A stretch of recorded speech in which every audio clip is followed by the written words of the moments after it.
ಕಂದಿಕೆರೆ ಗ್ರಾಮದ ಶ್ರೀ ಶ್ರೀ ಶ್ರೀ ಶಾಂತವೀರಸ್ವಾಮಿ ದೇವಸ್ಥಾನದ ಆವರಣದಲ್ಲಿ ಹುಳಿಯಾರು ಕೆಂಕೆರೆ ಬಿಎಂಎಸ್ ಸರ್ಕಾರಿ ಪ್ರಥಮ ದರ್ಜೆ ಕಾಲೇಜಿನ ವತಿಯಿಂದ ರಾಷ್ಟ್ರೀಯ ಸೇವಾ ಯೋಜನೆ ಎನ್ಎಸ್ಎಸ್ ಘಟಕ 1 ಮತ್ತು 2 ಸಂಯುಕ್ತ ಆಶ್ರಯದಲ್ಲಿ 2025-26ನೇ ಸಾಲಿನ ವಾರ್ಷಿಕ ವಿಶೇಷ ಶಿಬಿರವನ್ನು ಆಯೋಜಿಸಲಾಗಿದ್ದು, ಈ ಶಿಬಿರದಲ್ಲಿ ಜೆಡಿಎಸ್ ಶಾಸಕಾಂಗ ಪಕ್ಷದ ನಾಯಕರು, ಜನಪ್ರಿಯ ಶಾಸಕರಾದ ಶ್ರೀ ಸುರೇಶ್ ಬಾಬು ಸಿಬಿ ರವರು ಪಾಲ್ಗೊಂಡು ಕಾರ್ಯಕ್ರಮ ಉದ್ಘಾಟಿಸಿ ಮಾತನಾಡಿ, ಈ ಶಿಬಿರವು ವಿದ್ಯಾರ್ಥಿಗಳಲ್ಲಿ ಸಾಮಾಜಿಕ ಜವಾಬ್ದಾರಿ, ನಾಯಕತ್ವ ಗುಣಗಳು ಮತ್ತು ಸೇವಾ ಮನೋಭಾವವನ್ನು ಬೆಳೆಸುವ ಉದ್ದೇಶದಿಂದ ನಡೆಯುತ್ತಿದ್ದು, ಗ್ರಾಮೀಣ ಅಭಿವೃದ್ಧಿ, ಸ್ವಚ್ಛತೆ, ಆರೋಗ್ಯ ಜಾಗೃತಿ, ಪರಿಸರ ಸಂರಕ್ಷಣೆ ಸೇರಿದಂತೆ ಹಲವು ಉಪಯುಕ್ತ ಕಾರ್ಯಕ್ರಮಗಳನ್ನು ಒಳಗೊಂಡಿರುತ್ತದೆ.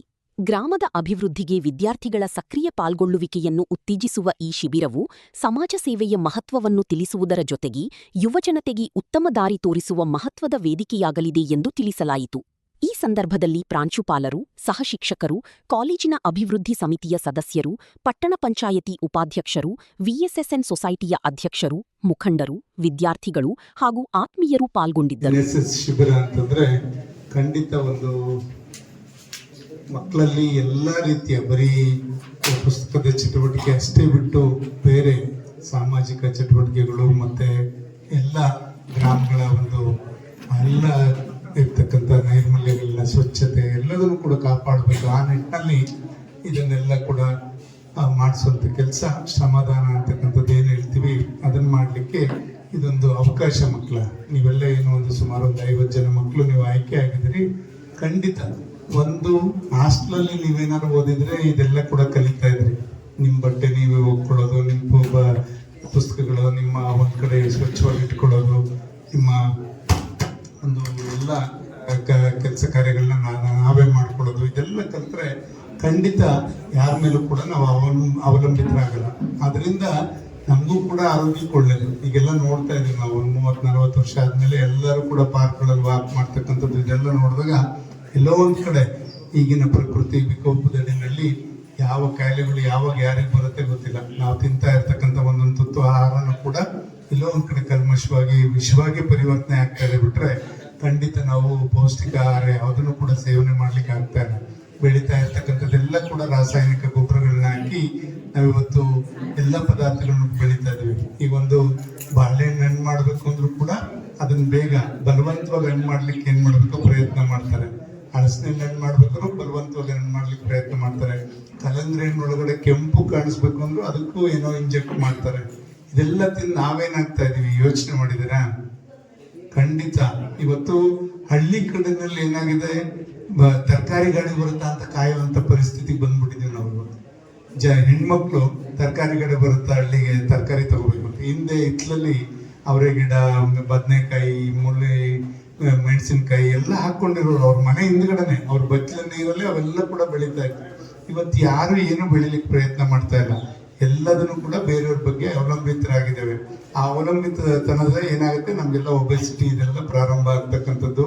ನಾವು ಎಷ್ಟು ದೇಹಕ್ಕೆ ವಿಶ್ರಾಂತಿಯನ್ನು ಕೊಡ್ತೇವೆ ಅಷ್ಟು ನಮ್ಗೆ ಕಾಯಿಲೆಗಳು ಅದಕ್ಕೆ ಒಳಗಡೆ ನಮ್ಗೆ ಸೇರ್ಕೊಳ್ಳಿಕ್ಕೆ ಪ್ರಾರಂಭ ಆಗ್ತಾವ. ಮಕ್ಕಳ ಅದಕ್ಕೆ ದೇಹವನ್ನು ದಂಡಿಸ್ಬೇಕು. ಹಿಂದೆ ಅವರು ಗಟ್ಟಿಯಾಗಿ ಮುದ್ದೆ ಉಂಡ್ರು ಕೂಡ ಅಷ್ಟು ಶ್ರಮ ಜೀವನವನ್ನು ಇದನ್ನ ಕೆಲಸವನ್ನು ಮಾಡೋರು ಮಾಡಿ ಅದನ್ನ ಕರಗಿಸ್ಕೊಳ್ಳುವಂತ ಶಕ್ತಿ ಅವ್ರಿಗೆ ಇತ್ತು. ಆದ್ರೆ ನಮ್ಮಲ್ಲೀಗ ಅಷ್ಟು ನಾವು ಸೇವನೆನೂ ಕೂಡ ಮಾಡ್ತಾ ಇಲ್ಲ, ಕರಗಿಸಕ್ಕೂ ಪ್ರಯತ್ನ ಮಾಡ್ತಾ ಇಲ್ಲ. ಈ ರೀತಿ ಪರಿಸ್ಥಿತಿಗೆ ನಾವೆಲ್ಲರೂ ಕೂಡ ಬಂದು ನಿಂತಿದ್ದೇವೆ. ಆದ್ರಿಂದ ಈ ಚಿಕ್ಕ ವಯಸ್ಸಿನಿಂದನೇ ನಾವು ನಮ್ಮ ದೇಹಕ್ಕೆ ದಂಡಿಸುವಂಥದ್ದು, ದೇಹವನ್ನ ನಾವು ಸದೃಢವಾಗಿ ಇಟ್ಕೊಳ್ಳುವಂಥದ್ದು, ಇದೆಲ್ಲ ಕೂಡ ಮಾಡಿದ್ರೆ ಖಂಡಿತ ಮುಂದೆ ನಾವು ಆರೋಗ್ಯವಂತರಾಗಿ ಬದುಕಲಿಕ್ಕೆ ಸಾಧ್ಯ. ನಾವೆಲ್ಲ ಅನ್ಕೋತಾ ಇದ್ವಿ ಎಲ್ಲೋ ಹಿಂದೆ ಪ್ಲೇಗ್ ಬಂತಂತೆ, ಮತ್ತೊಂದು ಕಾಯಿಲೆ ಬಂತಂತೆ, ಹಿಂಗೆಲ್ಲ ಸಾಕಷ್ಟು ಜನ ಒಟ್ಟಿಗೆ ತೀರ್ಕೊಂಡ್ರಂತೆ. ಆದ್ರೆ ಈಗ ನಾವು ನೋಡ್ತಾ ಇದ್ವಿ, ನಮ್ಮ ಕಣ್ಣೆದುರಿಗೆ ನೋಡಿದ್ವಿ ಕರೋನಾ ಅಂತ ಮಹಾಮಾರಿ. ಇದೆಲ್ಲ ನಮ್ಮ ಅಕ್ಕಪಕ್ಕ ಇದ್ದಂಥವ್ರೆ ಹಲವಾರು ಜನ. ಪ್ರಾಂಶುಪಾಲರು ಕೃಷ್ಣಮೂರ್ತಿ ಸರ್ಗೆ ತಮ್ಮೆಲ್ಲರ ಪರವಾಗಿ ಸ್ವಾಗತವನ್ನ ಕೋರ್ತಾ, ಇವತ್ತು ಕರೋನಾ ಅಂತ ಮಹಾಮಾರಿನ ನಾವೆಲ್ಲರೂ ಕೂಡ ಕಣ್ಣು ಮುಂದೆ ನೋಡಿದ್ವಿ. ಹಲವಾರು ಜನ ನಮ್ಮಿಂದ ಆಗಲಿದಂಥದ್ದು. ಅದರಿಂದ ಪ್ರಕೃತಿನಲ್ಲಿ ಈಗೇನು ಮೈ ಗುದ್ಕೊಂಡು ವಾರ್ ಮಾಡ್ಬೇಕು ಅಂತ ಈಗ ಬೇರೆ ಬೇರೆ ದೇಶದವ್ರು ಯಾರು ಕೂಡ ಪ್ರಯತ್ನ ಮಾಡ್ತಾ ಇಲ್ಲ. ರಾಸಾಯನಿಕ ಯುದ್ಧಗಳು ಪ್ರಾರಂಭ ಆಗ್ತವೆ. ಆದ್ರಿಂದ ಇವತ್ತು ನಾವೆಷ್ಟು ಸೂಕ್ಷ್ಮವಾಗಿರ್ತೀವೋ ಅಷ್ಟು ಒಳ್ಳೇದು, ಎಷ್ಟು ಚೆನ್ನಾಗಿ ನಮ್ಮ ಆರೋಗ್ಯವನ್ನು ಕಾಪಾಡ್ಕೋತೀವೋ ಅಷ್ಟು ಒಳ್ಳೇದು. ಆದ್ರಿಂದ ಈ NSS ಶಿಬಿರ ಇವೆಲ್ಲ ಏನ್ ನಿಮಗೆ ಕಲಿಸ್ತವೆ ಅಂದ್ರೆ ಒಂದು ಬಾಂಧವ್ಯ. ಇವತ್ತು ಕಂತ್ಕೆರೆ ಇದೊಂದು ತುಂಬಾ ಉತ್ತಮವಾದ ಸ್ಥಳಕ್ಕೆ ನೀವು ಆಯ್ಕೆ ಮಾಡ್ಕೊಂಡಿದ್ದೀರಾ. ಇವತ್ತು ಈ ಸ್ಥಳದಲ್ಲಿ ಇಲ್ಲಿ ಪವಾಡ ಪುರುಷ ಇದ್ದಂತ ಸ್ಥಳ, ನಾವು ನಿಂತಿರ್ತಕ್ಕಂಥದ್ದು ಒಬ್ಬ ಏನು ಇಲ್ಲಿ ಹುತ್ತದೊಳಗೆ ಕೈ ಹಾಕಿ ಮಲ್ಕೋತಾ ಇದ್ರು ಅಂತ ಶಾಂತವೀರ ಸ್ವಾಮೀಜಿಗಳು, ಅವ್ರು ಇಲ್ಲಿ ವಾಸ ಮಾಡ್ತಿದ್ದವರಲ್ಲ, ಅವರು ಜಗಳೂರ್ ಕಡೆಯಿಂದ ಬಂದು ಇಲ್ಲಿ ಇದ್ದವರು, ಗ್ಲಾಸ್ನೆಲ್ಲ ತಿಂತಾ ಇದ್ದಂತ ಮಹಾನ್ ಪುರುಷರು. ಅವ್ರಿಗೆ ಏನೂ ಆಗ್ತಾ ಇಲ್ಲ ಅಂತವ್ರು, ಅವ್ರು ಬೈದ್ರೆ ಅದು ಆಶೀರ್ವಾದ ನಮ್ಗೆ. ಆ ತರ ಮಹಾಪವಾಡ ಪುರುಷರಿದ್ದಂತ ಸ್ಥಳದಲ್ಲಿ ನಾವೆಲ್ಲರೂ ಕೂಡ ಇವತ್ತು ಕೂತಿದ್ದೇವೆ. ಖಂಡಿತ ಗದ್ಗೆ ಇದೆಯಲ್ಲ, ವಿಜೃಂಭಣೆಯಿಂದ ಜಾತ್ರೆ ಆಗುತ್ತೆ. ಕಳೆದ ತಿಂಗಳು ಆಯ್ತು. ಆದ್ರಿಂದ ಇವತ್ತು ನಾವೆಲ್ಲ ಒಂದು ಗ್ರಾಮಕ್ಕೆ, ನೀವೆಲ್ಲ ಹುಳಿಯಾರ್ನಿಂದ ಇಲ್ಲಿಗೆ ಬಂದಿದ್ದೀರಿ. ಇಲ್ಲಿ ಬಂದಂತ ಸಂದರ್ಭದಲ್ಲಿ ಇಲ್ಲಿಯ ಗ್ರಾಮಸ್ಥರು ಕೂಡ ತುಂಬಾ ಒಳ್ಳೆಯವರಿದ್ದಾರೆ. ಅವರೆಲ್ಲರೂ ಕೂಡ ನಿಮ್ಮನ್ನ ಮಕ್ಕಳಂತೆ ನಿಮ್ಮನ್ನ ಪ್ರೀತಿ ಮಾಡ್ತಾರೆ. ನೀವು ಹೋಗ್ಬೇಕಾದ್ರೆ ಅವ್ರ ಕಣ್ಣಲ್ಲಿ ನೀರು ನೋಡ್ಬೇಕು. ಆ ತರ ನೀವೆಲ್ಲರೂ ಕೂಡ ಅವ್ರ ಜೊತೆ ಹೊಂದಾಣಿಕೆ ಮಾಡ್ಕೋಬೇಕು. ನಮ್ಮ ಮಕ್ಕಳೇನೋ ಇವರು ನಮ್ಮನ್ನು ಬಿಟ್ಟು ಹೋಗ್ತಾ ಇದಾರೆ ಅಂತಕ್ಕಂಥ ಭಾವನೆ ಈ ಗ್ರಾಮಸ್ಥರಿಗೆ ಬರ್ಬೇಕು. ಆ ರೀತಿನಲ್ಲಿ ಅವ್ರ 7 ದಿವಸದಲ್ಲಿ ನಿಮ್ಮ ಚಾಕು ಚಕ್ಯತೆಯಲ್ಲಿ ಅವ್ರ ಮನ್ಸು ಗೆಲ್ಲೋದು ಅಂದ್ರೆ ಬರೀ ನೀವು ಅವ್ರನ್ನ ವಿಶ್ವಾಸಕ್ಕೆ ತಗೊಳ್ಳೋದಷ್ಟೇ ಅಲ್ಲ, ಅವ್ರ ಮುಖಾಂತರ ನಿಮ್ ಕೆಲಸಗಳು ಏನೇನು ಚಟುವಟಿಕೆಗಳನ್ನ ಅಳವಡಿಸ್ಕೊಂಡು ಬಂದಿದಿರಲ್ಲ, ನೀವು 7 ದಿವಸಕ್ಕೆ ಒಂದು ಟೈಮ್ ಟೇಬಲ್ ಪ್ರೋಗ್ರಾಮ್ ಹಾಕೊಂಡ್ ಬಂದಿದಿರಲ್ಲ, ಅವರೆಲ್ಲರೂ ಕೂಡ ಯಶಸ್ವಿಯನ್ನ ಕಂಡ್ರೆ ಖಂಡಿತ ಅದ್ರ ಜೊತೆನಲ್ಲಿ ಅವ್ರನ್ನೂ ಕೂಡ ತೊಡಗಿಸ್ಕೊಂಡ್ರೆ ನಾಳೆ ಇವ್ರಿಗೂ ಕೂಡ ಕಲ್ಸೋಗ್ಬೇಕು. ನೀವು ಕೂಡ ಈ ತರ ಶ್ರಮದಾನ ಮಾಡ್ಬೇಕು ಅಂತಕ್ಕಂಥದ್ದನ್ನ ಕಲ್ಸೋಗಂತದಾದ್ರೆ ಖಂಡಿತ ಇವತ್ತು ಒಂದು ಗ್ರಾಮವನ್ನ ಗ್ರಾಮ ಸ್ವರಾಜ್ಯ ಏನ್ ಮಹಾತ್ಮ ಗಾಂಧಿ ಅವರ ಕನಸು ನನಸಾಗೋದ್ರಲ್ಲಿ ಸಂಶಯ ಇಲ್ಲ ಮಕ್ಕಳ. ಆ ನಿಟ್ಟಿನಲ್ಲಿ ನಾವೆಲ್ಲರೂ ಕೂಡ ಇವತ್ತು ಈ ಒಂದು NSS ಶಿಬಿರದಲ್ಲಿ ತೊಡಗಿಕೊಳ್ಳೋಣ. NSS ಶಿಬಿರ ಇವತ್ತು ಉತ್ತಮ ರೀತಿಯಲ್ಲಿ ಕೆಲಸವನ್ನ ಮಾಡಿದ್ರೆ ಖಂಡಿತ ನಾವೆಲ್ಲ ಒಂದು ಒಳ್ಳೆ ರೀತಿಯಲ್ಲಿ ಇವತ್ತು ನಾವು ಗ್ರಾಮಗಳನ್ನ ಅಭಿವೃದ್ಧಿ ಮಾಡಲಿಕ್ಕೆ, ಗ್ರಾಮದಲ್ಲಿರ್ತಕ್ಕಂಥ ನೈರ್ಮಲ್ಯವನ್ನ ಸ್ವಚ್ಛತೆ ಮಾಡಲಿಕ್ಕೆ ಎಲ್ಲದಕ್ಕೂ ಕೂಡ ಸಾಧ್ಯ ಆಗ್ತದೆ. ಇವತ್ತು ವೀರಣ್ಣಂತವರು ಪ್ರಾಂಶುಪಾಲರು ನಮ್ಗೆ ಅಲ್ಲಿರ್ತಕ್ಕಂಥದ್ದು ಖಂಡಿತ 2-3 ನಮ್ಗೆ ರ್ಯಾಂಕ್ಗಳು ಬಂದಂತ ಕಾಲೇಜು ಈ ಕಾಲೇಜ್ ಆಗಿರೋದ್ರಿಂದ ಅದ್ರ ಜೊತೆನಲ್ಲಿ ಪಕ್ಕದಲ್ಲಿ ಕೃಷ್ಣಮೂರ್ತಿ ಸಾಹೇಬರು ಬಂದ್ರು. ಅವರು 97% ರಿಸಲ್ಟ್ ಕೊಟ್ಟಿದ್ದಾರೆ ಈ ಸಲ PUC ನಲ್ಲಿ. ತುಂಬಾ ಹೆಚ್ಚು ರಿಸಲ್ಟ್ ನಮ್ಮ ತಾಲೂಕಿನಲ್ಲಿ 97% ನಮ್ಮ ಕೆಂಕೆರೆ ಕಾಲೇಜಿನಲ್ಲಿ ಬಂದಿರತಕ್ಕಂಥದ್ದು. ಅವರಿಗೆ ಅಭಿನಂದನೆಯನ್ನು ಸಲ್ಲಿಸೋದ್ರ ಜೊತೆನಲ್ಲಿ ಶೈಕ್ಷಣಿಕವಾಗಿ ಇವತ್ತು SLC ನಲ್ಲಿ ನಮ್ಮ ತಾಲೂಕು 2 ವರ್ಷ ಮೊದಲನೇ ಸ್ಥಾನದಲ್ಲಿ ಬಂತು. ಈ ವರ್ಷ 3ನೇ ಸ್ಥಾನಕ್ಕೆ ಹೋಗಿದ್ವಿ. ಬಟ್ ಆದ್ರೂ ಗುಣಾತ್ಮಕ ಶಿಕ್ಷಣದಲ್ಲಿ ನಾವೇನು ಹಿಂದೆ ಇಲ್ಲ. ಇವತ್ತು ಸುಮಾರು 63 ಜನ ಮಕ್ಕಳು ಕನ್ನಡದಲ್ಲಿ 100ಕ್ಕೆ 100 ಅಂಕ ಪಡೆದಿದ್ದಾರೆ. ಸುಮಾರು 19 ಶಾಲೆಗಳು 100ಕ್ಕೆ 100ರಷ್ಟು ಇವತ್ತು ರಿಸಲ್ಟ್ ಅನ್ನ ಪಡೆದಿದೆ. 100% ರಿಸಲ್ಟ್ ಪಡೆದಿದೆ. ಮತ್ತೆ ಎಲ್ಲ ಸಬ್ಜೆಕ್ಟ್ ವಾರಲ್ಲೂ ಕೂಡ ನಾವು ಮೇಲೆ ಇದ್ದೀವಿ. ಆ ತರ ಇದೆ. ಅದರಿಂದ ಖಂಡಿತ ನಮ್ಗೆ ಹೆಮ್ಮೆ ಇದೆ. ನಮ್ಮ SLC ಫಲಿತಾಂಶದಲ್ಲಿ ನಮ್ಮ ತಾಲೂಕು ಗುಣಾತ್ಮಕ ಶಿಕ್ಷಣದಲ್ಲಿ ಕಮ್ಮಿ ಆಗಿಲ್ಲ. ಹೋದ್ಸಲಿ 84% ಇತ್ತು ಶೇಕಡ, ಈ ಸಲ 94.3% ಇದೆ. ಅದರಿಂದ 10% ಜಾಸ್ತಿನೇ ಆಗಿದೆ ವಿನ ಖಂಡಿತ ಏನು ಕಡಿಮೆ ಆಗಿಲ್ಲ. ಆದ್ರಿಂದ ಗುಣಾತ್ಮಕ ಶಿಕ್ಷಣ ಕೊಡೋದ್ರಲ್ಲಿ ತಾಲೂಕು ಹಿಂದೆ ಉಳಿದಿಲ್ಲ ಅಂತಕ್ಕಂಥದ್ದು ನಾನು ಹೆಮ್ಮೆಯಿಂದ ಹೇಳ್ಕೊಳ್ಳೋದ್ರ ಜೊತೆನಲ್ಲಿ ಶೈಕ್ಷಣಿಕವಾಗಿ ನಾವು ಉತ್ತಮ ಒಂದು ಶಾಲೆಗಳನ್ನ ತೆರೀಬೇಕು. ಅದ್ರ ಮುಖಾಂತರ ಗುಣಾತ್ಮಕ ಶಿಕ್ಷಣವನ್ನ ನೀಡಬೇಕು. ಶಿಕ್ಷಣದ ಜೊತೆಯಲ್ಲಿ ಸಂಸ್ಕೃತಿ ಸಂಸ್ಕಾರ ಎಲ್ಲದನ್ನು ಕೂಡ ಬೆಳೆಸುವಂತದ್ದಾಗಬೇಕು. ಅದ್ರ ಜೊತೆಯಲ್ಲಿ ಈ ಒಡನಾಟ ಎಲ್ಲರ ಜೊತೆನೂ ಕೂಡ ಈಗ ಏನಾಗಿದೆ, ಪಕ್ಕದ ಮನೆಯವ್ರಿಗೆ ಏನಾದ್ರೂ ಕೂಡ ನಾವ್ಯಾರು ಕೂಡ ಜವಾಬ್ದಾರಲ್ಲ ಅನ್ನೋ ರೀತಿಯಲ್ಲಿ ವರ್ತನೆ ಮಾಡ್ತಕ್ಕಂಥ ಕಾಲಕ್ಕೆ ನಾವು ಬಂದ್ಬಿಟ್ಟಿದ್ದೇವೆ. ಅವ್ರ ಮನೆ ಸಮಸ್ಯೆ ಅವ್ರಿಗೆ ಬಿಡು, ಅವ್ರ ಮನೇಲಿ ಏನಾದ್ರು ಶುಭ ಕಾರ್ಯ, ಹಿಂದೆ ಎಲ್ಲ ಕೂಡ ನೋಡ್ತಾ ಇದ್ವಿ. ಒಂದು ಗ್ರಾಮದಲ್ಲಿ ಯಾರ್ದಾದ್ರು ಮನೇಲಿ ಒಂದು ಒಳ್ಳೆ ಕೆಲಸ ಶುಭ ಕಾರ್ಯ ಆದ್ರೆ ಇಲ್ಲ ಯಾವ್ದಾದ್ರು ಒಂದು ನೋವಿದ್ರೆ ಎಲ್ಲರೂ ಕೂಡ ಭಾಗಿಯಾಗ್ತಾ ಇದ್ದಂಥದ್ದು ನೋಡಿದ್ವಿ. ಆ ಮಾನವೀಯತೆನ ನಾವೆಲ್ಲರೂ ಕೂಡ ಕಳ್ಕೊಂಡಿದೀವಿ ಇವತ್ತು. ಮುಂದೆ ಇದೆಲ್ಲ ಏನಾಗ್ತದೆ, ನಮ್ಮ ಒಂಟಿತನಕ್ಕೆ ಕಾರಣ ಆಗ್ತದೆ. ಜೊತೆಯಲ್ಲಿ ಮೊಬೈಲೇ ನಮ್ಗೆ ಅಂಗ ಅಂತ ಅನ್ನೋ ರೀತಿನಲ್ಲಿ ಆಗಿದೆ. ವಾರಕ್ಕೆ ಒಂದ್ ದಿವಸ ಏನಾದ್ರೂ ಮಾಡಿ ಮೊಬೈಲ್ನ ಆಫ್ ಮಾಡಿ ಇರಕ್ಕಾಗುತ್ತಾ ಅನ್ನೋದು ಯೋಚನೆ ಮಾಡ್ಬೇಕಲ್ಲ ನಾವೆಲ್ಲ. ಮಾಡಿದ್ರೆ ಖಂಡಿತ ಎಷ್ಟು ನೆಮ್ಮದಿ ಸಿಗ್ತದೆ ಅಂತ ವಾರಕ್ಕೆ ಒಂದ್ ದಿವಸ ಮೊಬೈಲ್ ಇಲ್ದಂಗೆ ನಾವು ಜೀವನ ಮಾಡ್ಬೇಕು ಅನ್ನೋದಕ್ಕೆ, ಅದಕ್ಕೆ ಅಷ್ಟು ಅವಲಂಬಿತರಾಗಿದ್ದೇವೆ.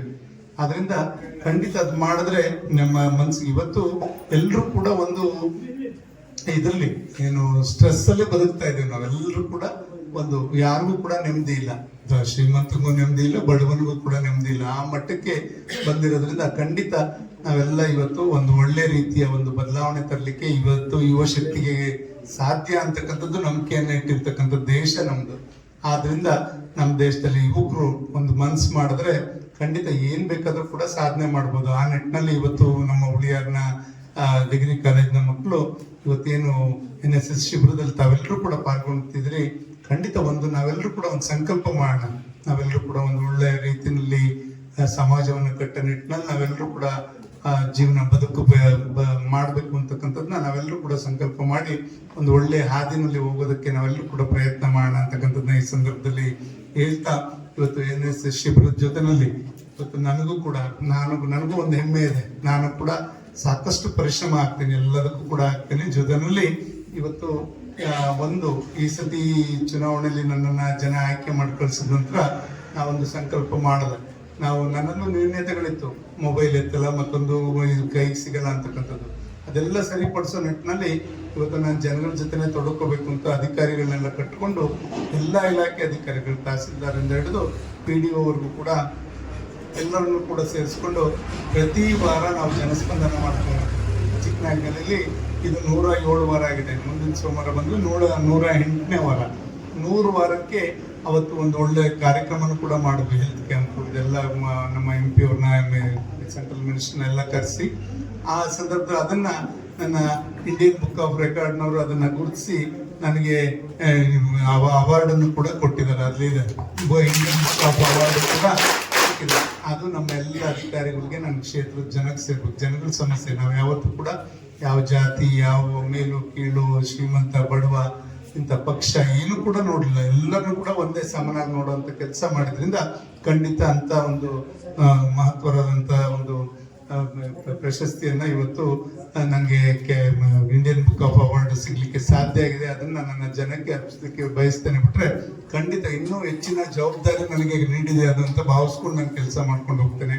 ಅದನ್ನ ಮುಂದುವರಿಸ್ಕೊಂಡು ಹೋಗುವಂತ ಕೆಲಸ ಮಾಡೋದು. ಜೊತೆಯಲ್ಲಿ ಇವತ್ತೆಲ್ಲ ಮಕ್ಕಳಿಗೆ ಶೈಕ್ಷಣಿಕವಾಗಿ ಉತ್ತಮ ರೀತಿಯಲ್ಲಿ ಬದುಕನ್ನು ಕಟ್ಕೊಡುವಂತ ಕೆಲಸ ನಾವು ಮಾಡಬೇಕು. ಆ ನಿಟ್ಟಿನಲ್ಲಿ ನಾವು ಯಾವತ್ತೂ ಕೂಡ ನಿಮ್ ಜೊತೆ ಇರ್ತೀವಿ. ಮಕ್ಕಳ ಇವತ್ತು CET NEET ಕೋಚಿಂಗ್ ಕೂಡ ಮಾಡಿಸ್ತಾ ಇದ್ವಿ 14 ವರ್ಷದಿಂದ ಸತತವಾಗಿ. ಇವತ್ತು ಕೂಡ ಅಗ್ರಿಕಲ್ಚರ್ದು 3 ದಿವಸ ಕಾಲಾವಕಾಶ ಇದೆ. 29ಕ್ಕೆ ಎಕ್ಸಾಮ್ ಇರೋದ್ರಿಂದ ಅವ್ರಿಗೆ 3 ದಿವಸ ಅಲ್ಲೇ ಪ್ರಾಕ್ಟಿಕಲ್ ಆಗಿ ಎಲ್ಲ ವಸ್ತುಗಳನ್ನ ತರಿಸಿ ಅವರಿಗೆ ಟ್ರೈನಿಂಗ್ ಅನ್ನ ಇವತ್ತು ಶುರು ಮಾಡಿದ್ವಿ. ಇವತ್ತು 130 ಜನ ಮಕ್ಕಳು ಬಂದಿದ್ದಾರೆ ಅದಕ್ಕೆ ಅಗ್ರಿಕಲ್ಚರ್ಗೆ ಅಪ್ಲೈ ಮಾಡಿದವರು. ಈ ತರ ಮಕ್ಕಳೆಲ್ಲೋ ಒಂದ್ ಕಡೆ ಶೈಕ್ಷಣಿಕವಾಗಿ ಅವರು ಬೆಳವಣಿಗೆಯನ್ನು ಕಂಡ್ರೆ ಖಂಡಿತ ಕುಟುಂಬ ಚೆನ್ನಾಗಿರ್ತದೆ.